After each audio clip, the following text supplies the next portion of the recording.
Welcome into the lounge presented by DraftKings. I'm Ryan Mink here with Garrett Downing, and we are thrilled to be joined by Tavius Robinson. Second time on the lounge. We had him on the first time during rookie minicamp. He was fresh. He was new to the scene, so happy to have you back, Tavius. And, as established as you are now in your second season, I got to inform you of this. I don't know if you know this or not. When you Google Tavius Robinson, you know what comes up? What comes up? A picture of Roquan Smith. Your ESPN bio, the headshot is Roquan. We got to get that updated. It's kind of messed up. That's funny. I mean, there's worse guys to be, compared to, I guess. It could be somebody worse headshot, but I'm cool with Roquan being there. but we got to get that fixed. So that's a note to ESPN. All right, after this podcast, we got to get that fixed. All right, Tavius, I mean, just a really big season for you, kind of a breakout second season that. Not to pat myself on the back, but I predicted, and just what's it been like for you this year, kind of establishing yourself more? Yeah, it's been good. I feel like with the experience from my first year and kind of going into my second year here, the game has really started to slow down more with more experience out there and, playing more to make plays rather than not make mistakes as it kind of was in my first year. So, it's a credit to, the guys in my room, the great veterans I have, the coaches I have, and just so it's been good so far. Very cool. Does it feel like the classic, I guess, cliche is that the light bulb goes off and you start to see things clearer?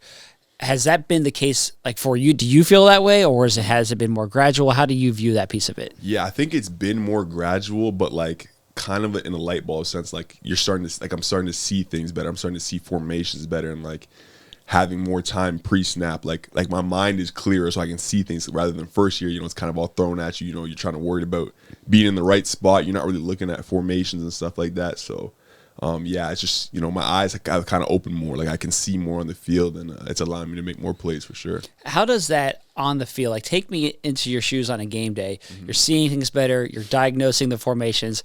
How does that then allow you to play more free?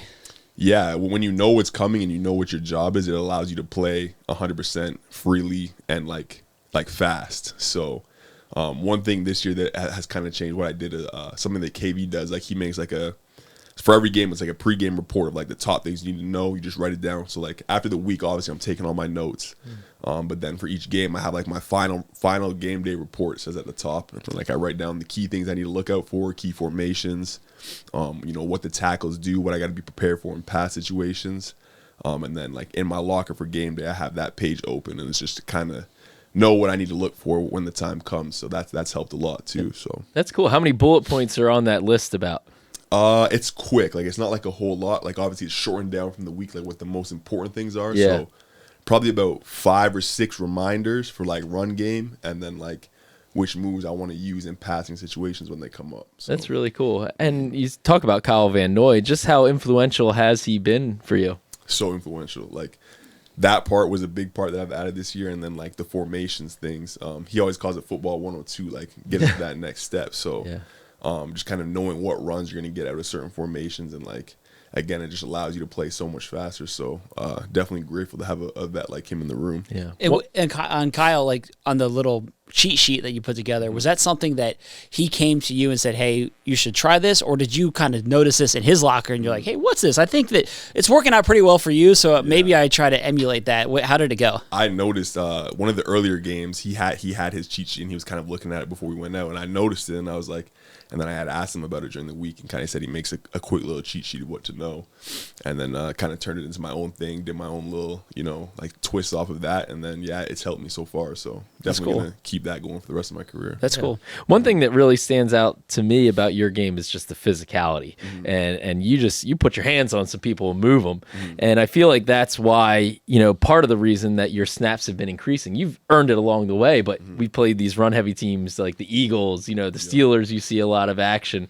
Do you feel like, hey, you're getting after the passer more. You have 3.5 sacks this year, 4th most on the team. But also, when it comes to physicality, setting that edge, that they're going to call your number.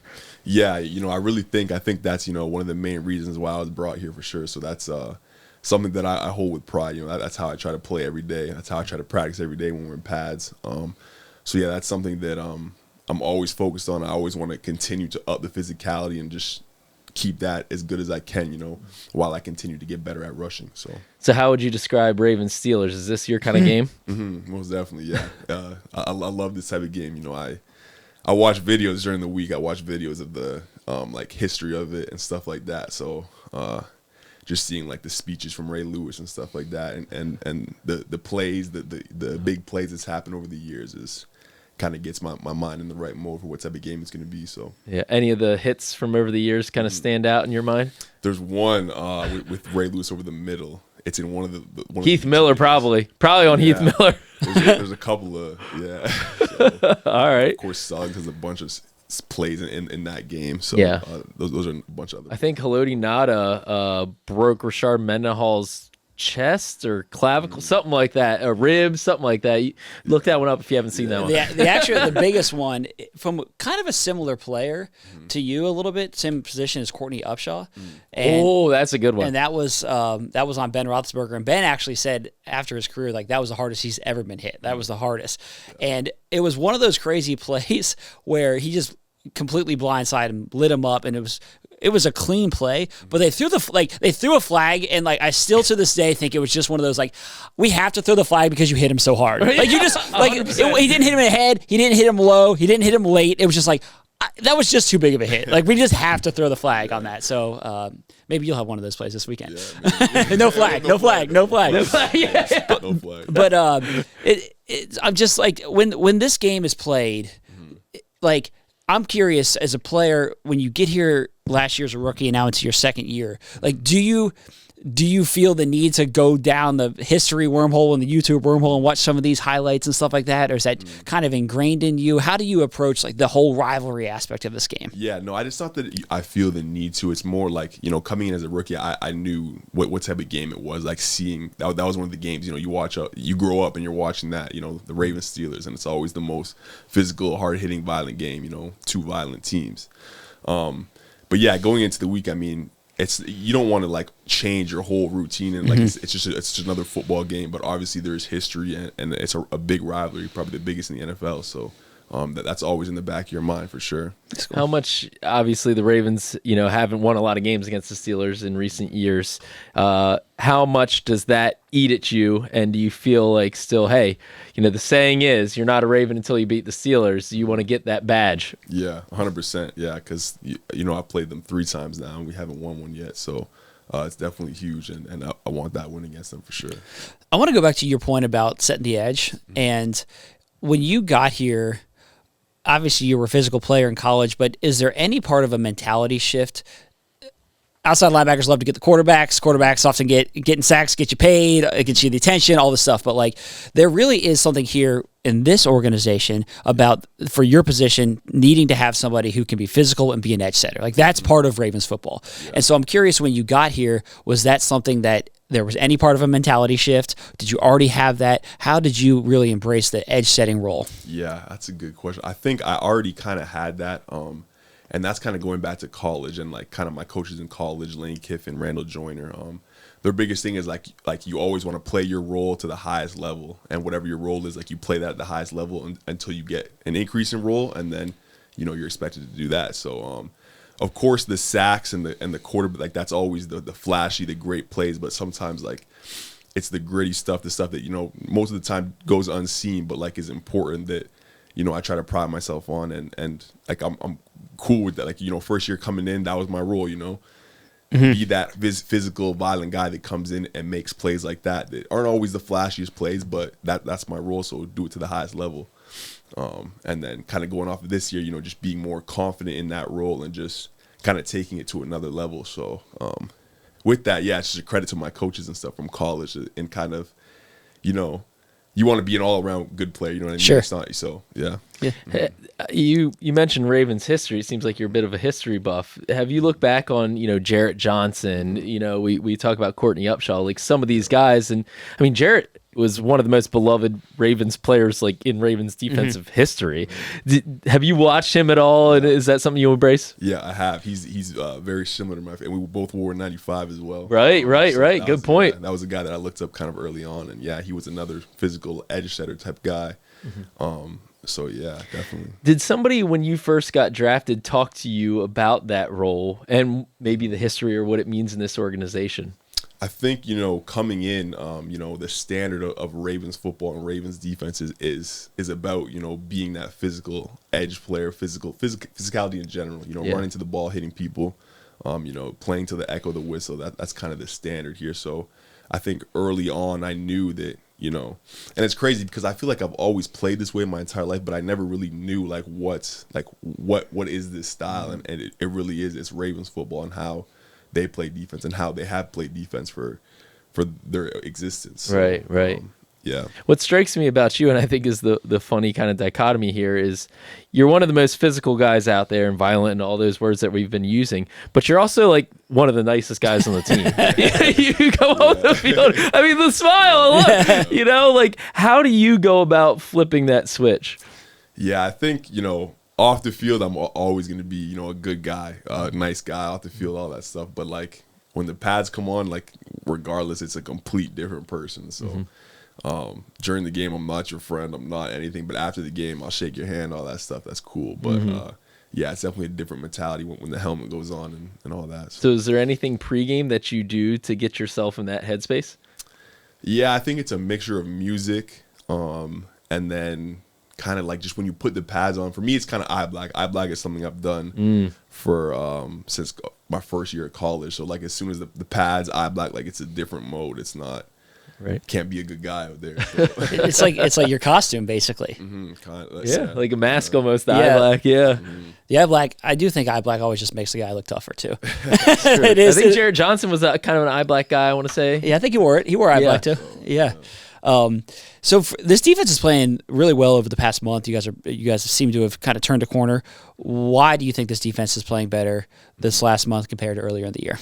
Yeah, I think it kind of changed. I forget which game it was, but we kind of just came together and said like we need to play with more energy and like really be focused on doing our job. So I forget exactly which game it was, but AD had got a pick early on, and we all went to the end zone, celebrated, kind of built off that energy, and like that was the style that we wanted to bring. We wanted to get excited for each other's plays and kind of, feed off of each other. So I think it was a mixture of that and then just everyone really honing in and focusing on their jobs, When you have a bunch of guys doing their 1 of 11, that's how you have great defense. And we got a bunch of guys like that. So I think part of, just to go back to it, I think part of the reason why you're so nice is because you're Canadian also. It's just like it's the stereotypical Canadian, right? Yeah. It's funny because I got a lot of that in the pre-draft process. Really? Yeah. It was like, you're such a nice guy. Like, how do you flip it on game day? Oh, so people were like worried about this, that you were too nice. Yeah, but it's like that's not how I play at all. Like I can be a good guy off the field, but on the field, you know what I mean? That's so funny that you got these questions. So I guess I'm wondering, how much Brent Urban, another Canadian on the team, how much does that connection kind of help you, and do you wear that as a badge of honor? Yeah, no, it was definitely great coming in on my rookie year and having another Canadian. He kind of showed me some of the stuff behind the scenes. Visa and all that stuff, like the stuff that we deal with. So it was good to have him for sure. Do you get, whether it's media or fans in Canada that kind of, you're representing really well, who are reaching out to you and really excited for your success? Yeah, so many Canadian fans. Really? That are excited for me. Yeah, it's always amazing. And I always try to give back as much as I can. Anytime I'm talking to Canadian athletes or anything, I say, here's my number, Instagram, like hit me up with any questions you have. So I try to, pave the way for them as much as I can, like other guys did for me. So yeah, in your hometown on a Sunday, not just because of you, but like if you take your own family or friends out of it, are people watching NFL football on a Sunday? Yeah, most definitely. Yeah, I think like a lot of people watch NFL and a lot of people play football up there. So yeah, and there's always like my mom will always be out and people will have my jerseys on in the city and stuff like that. So it's cool. The support's amazing for sure. What is the Ravens? Have the Ravens become kind of a hometown team in your town? Like a lot of purple and black up there. A lot of purple and black, yeah. And even like friends and stuff, like people who were fans of other teams are now Ravens fans. You've converted them. Yeah, so it's been great for sure. It's Guelph right? Is that how you say? And it's not far from the border, right? I mean, so if we play up in Buffalo in the playoffs, do you pop in, go home at all? No, probably not. But it is close. You'll have the ticket request. I'm sure would be large for you if that's the case. That's true. I guess a snow game. You're kind of built for a snow game too. Have you ever played in a snow game? Yeah, tons of snow games. Yeah, and it's crazy. Like my freshman year of college in Canada, like one of the rules was like you can't wear sleeves as a rookie in these snow games. So I just don't wear sleeves anymore at all because I've been used to it from my first year in college up there. I did notice. So we had a really cold practice a week or two ago, and there was like 4 guys that weren't wearing sleeves, and I took note of the guys, and you were one of them. Yeah. Brent Urban, however, wore the sleeves, which I was like, bro. I guess you've been in America for too long. That's what he said. That's exactly what he said. He's like, I'm not down with that anymore. The Canadians, it's kind of out of my system now. Yeah, that's cool. Well, I don't know if you know this, but yesterday was also Maple, what is it? Here, I wrote it down. National Maple Syrup Day. I did not know that. So it's kind of like a Canadian holiday. Yeah. So happy National Maple Syrup Day. That. Thank you for joining us, Tavius. Appreciate it, man. Thank you so much. So big thank you to Tavius. And now we have a special German treat. We are joined by 2 German Ravens fans. We have Karsten Floegel and Anna Hochhalter. So well thank done. you. Well done. I don't know if it was well done, but it was close enough. Really good. It's really hard to pronounce those names. Well, I took 3 years of German in high school, and you wouldn't know one it. can tell. They don't teach you how to pronounce those names in high school, though. My teacher failed me. We're going to blame him. It was all building towards this moment of this podcast. That's 3 years of German. Right, yeah. All down the tubes. But thank you for joining us. And Thank you as well. Ravens fans, check out our story. I wrote about these 2 fine people about coming to America with their treats. They brought multiple bags of luggage full of Christmas treats to hand out to the entire Ravens organization. So we had to have them on pod. Look, yes. If you feed us, if you put food in our belly, you get an invite. Okay, it's a standing policy here in the lounge. So start at the beginning. How did you come up with this idea that you were going to come to the States and bring all these treats with you?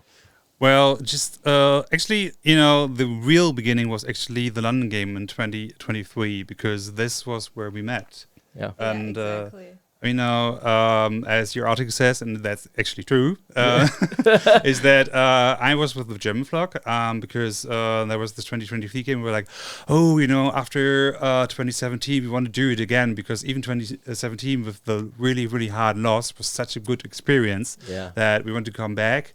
And then we had a really awesome time, thanks to you, thanks to the organization, because especially, for example, the accounting house, the bar, absolutely awesome. Yeah. And also the fans, were all there, coming from America, coming from all over the world. It was just, like a big party. Yeah. And then actually you can say like the starting point of this relationship is your podcast. At the counting house. Yeah. It was so amazing. Like I was front row, he was front row, and I didn't know who's standing next to me. And I was just watching you guys and listening, and then I suddenly took a look at the banner that they were holding, and I was like, "Are you guys German?" And they're like, "Yeah, we're from Berlin. We're the German flock." And then they kind of adopted me since I was alone there. Right. And we kind of kept in touch, after that. Yeah. And I came up with that idea, after that London game, I was like, oh my God, the atmosphere is so fantastic. I need to go. I need to go to Baltimore. I need to go there where it's happening. Right. So, and I took a look at the schedule of the season and was like, hey, I could actually do 2 games.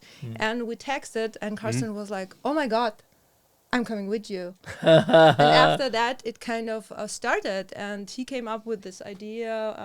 The treats. So the idea of the treats is basically, when they released the schedule, I was seeing that this was another away game on Christmas Day. And I really felt really, really horrible for the team because, I was working in the media industry, so I know how it is when you're working away from family for a long time, even very long time, being not there for Christmas.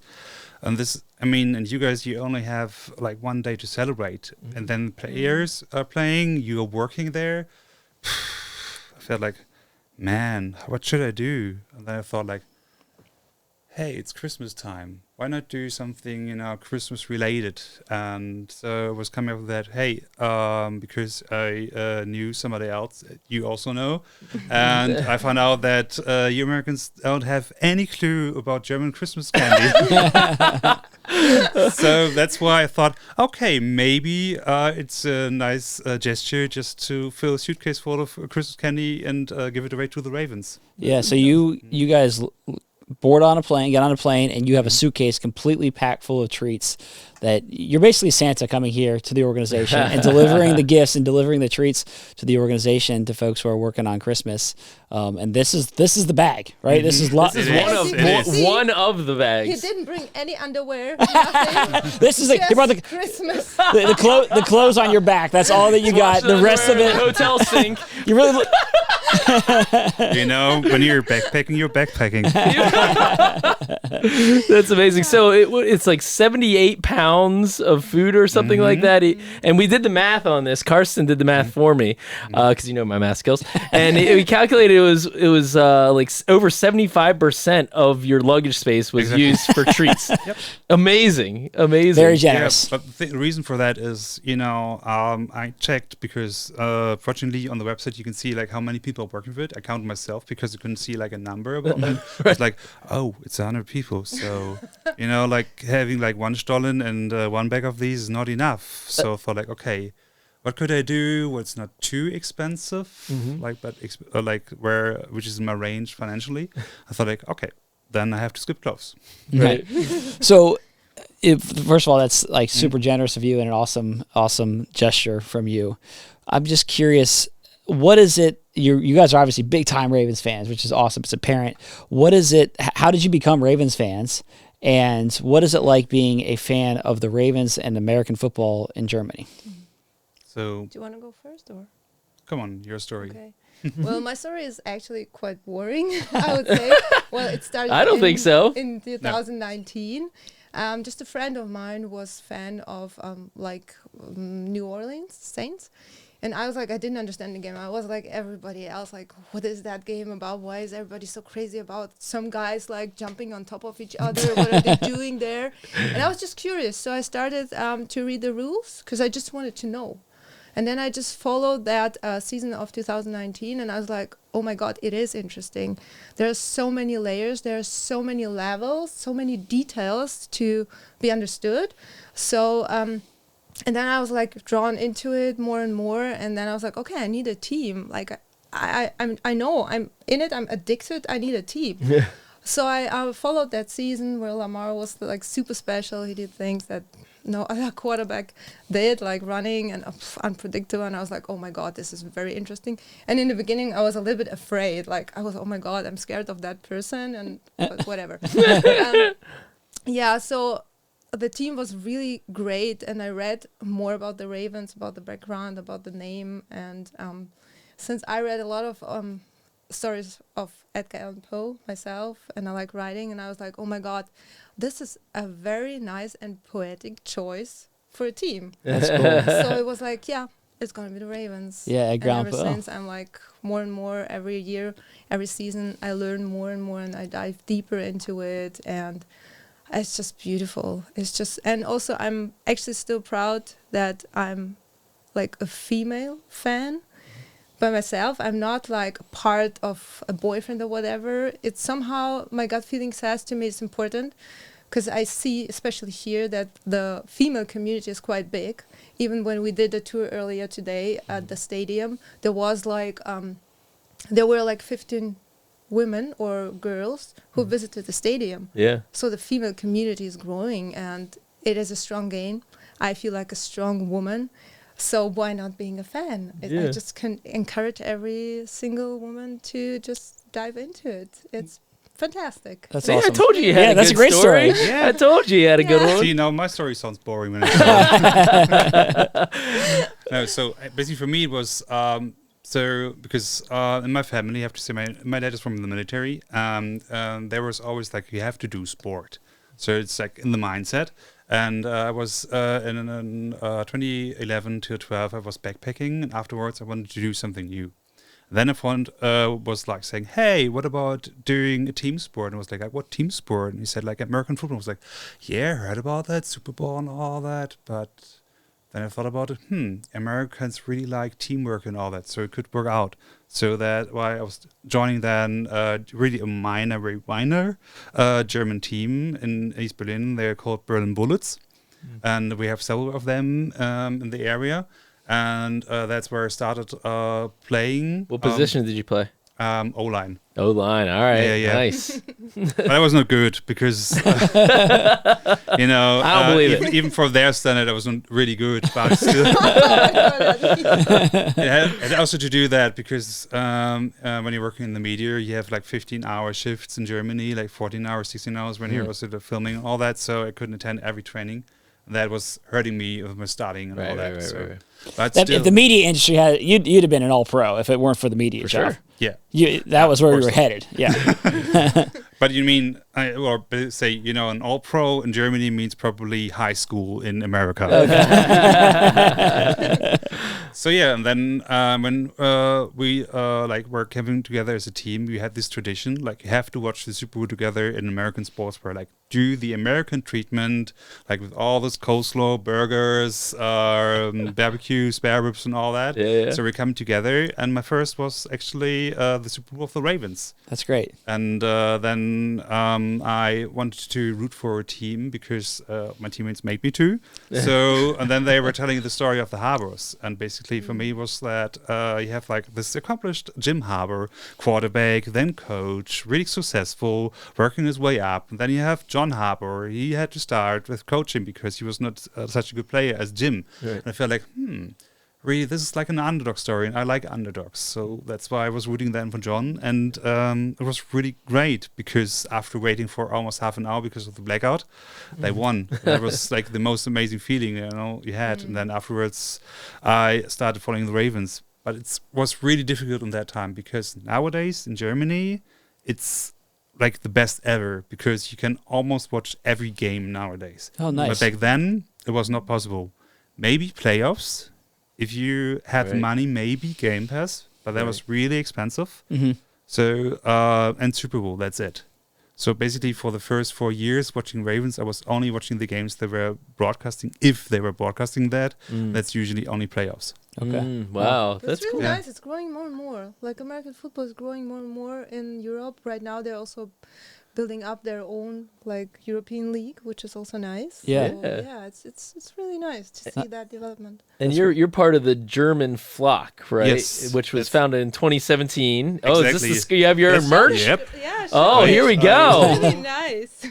So, Which is it's an official. It's an official. This is like if you're a member, you're getting the scarf. Oh my gosh! There you go. Amazing. There's the swag. There's the swag. The double scarf because the other scarf is from London. Actually, we have an unofficial member because I was giving away my first one, which was the Foundry scarf, which is a bit brighter. That was going to Zay Flowers. Oh, okay. He's part of the German flock. Seems like. Seems like.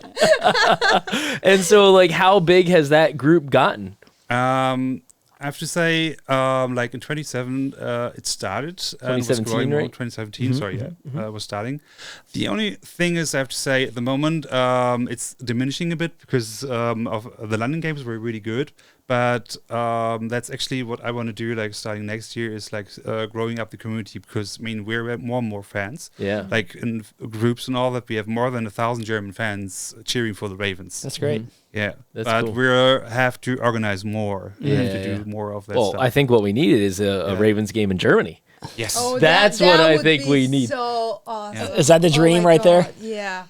That would be just fantastic. Oh my Man, God. that would be honestly, that would be probably like the AAA plus game of the world. Yeah, I know you guys would be there. So you went to the game in New York this weekend, and you're going to the game in Baltimore this weekend. You picked a good one, Ravens Steelers.